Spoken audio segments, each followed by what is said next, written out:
Good morning, dear students. Welcome in my online classes. आज हम लोग कक्षा 5 की कलरव का पाठ 8 पढ़ेंगे। मैं और मेरा देश। ये सामने आपको दिख रहा है, मैं और मेरा देश। तो आइए पढ़ना शुरू करते हैं। महान संत स्वामी रामतीर्थ एक बार जापान गए। कहाँ गए बच्चों? जापान। वे रेल में यात्रा कर रहे थे। एक दिन ऐसा हुआ कि उन्हें खाने को फल ना मिले। उन दिनों फल ही उनका भोजन था। वो सिर्फ उन दिनों फल ही खाते थे, तो उन्हें कहीं फल नहीं मिले। गाड़ी एक स्टेशन पर रुकी। उन्होंने स्टेशन पर फलों की खोज की, किंतु नहीं मिले फल। वहाँ भी फल देखे लेकिन नहीं मिले। उनके मुंह से अचानक क्या निकल गया? जापान में शायद फल नहीं मिलते। जापान एक देश का नाम है। उन्होंने क्या कहा? जापान में शायद फल नहीं मिलते।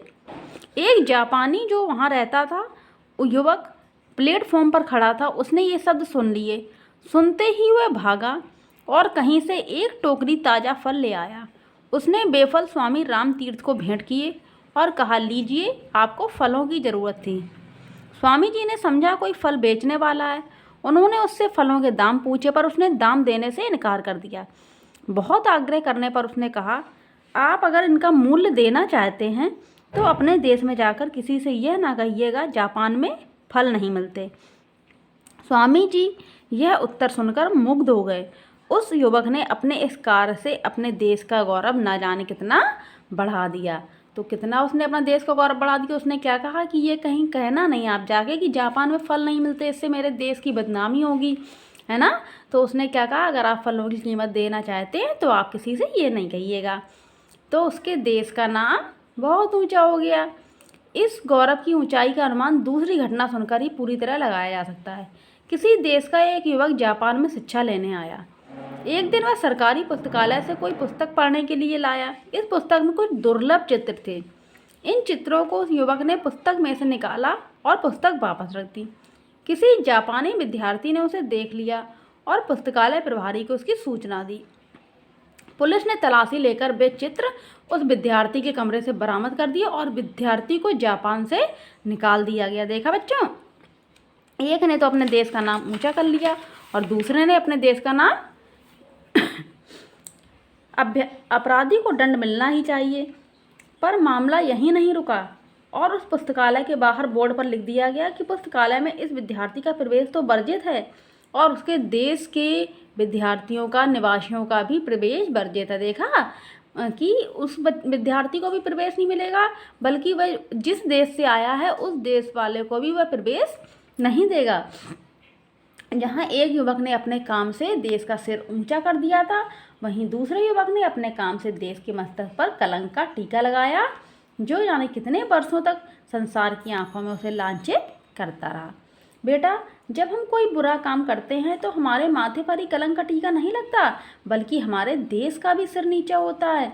जब हम कोई ऊंचा काम करते हैं, अच्छा काम करते हैं, तो केवल हमारा सर ही ऊंचा नहीं होता, बल्कि हमारे देश का नाम भी ऊंचा होता है। इसलिए हमें कोई ऐसा कार्य नहीं करना चाहिए जिससे हमारे देश की प्रतिष्ठा पर आँच आए। बताइए, अच्छा, क्या आप चलती रेलों में, मुसाफिर खानों में, क्लबों में, चौपालों पर और मोटर बसों में कभी ऐसी चर्चा करते हैं कि हमारे देश में यह नहीं हो रहा है, वह नहीं हो रहा है और यह गड़बड़ है, यह परेशानी है? साथ ही क्या आप अपने देश की तुलना किसी अन्य देश के साथ करते हैं कि कौन सा देश अच्छा है, कौन सा देश बुरा है? यदि हाँ, तब आपको चिंता होगी कि देश की प्रतिष्ठा को बनाए रखने के लिए हमें क्या करना चाहिए। क्या आप कभी केला खाकर छिलका रास्ते में फेंकते हैं, कूड़ा अपना बाहर फेंकते हैं, बुरे शब्दों का प्रयोग करते हैं, इधर की उधर लगाते हैं, अपने घर दफ्तर आदि को गंदा करते हैं, या कहीं भी विलम्ब से पहुंचते हैं, या वचन देकर भी अपने घर आने वालों को समय पर नहीं मिलते?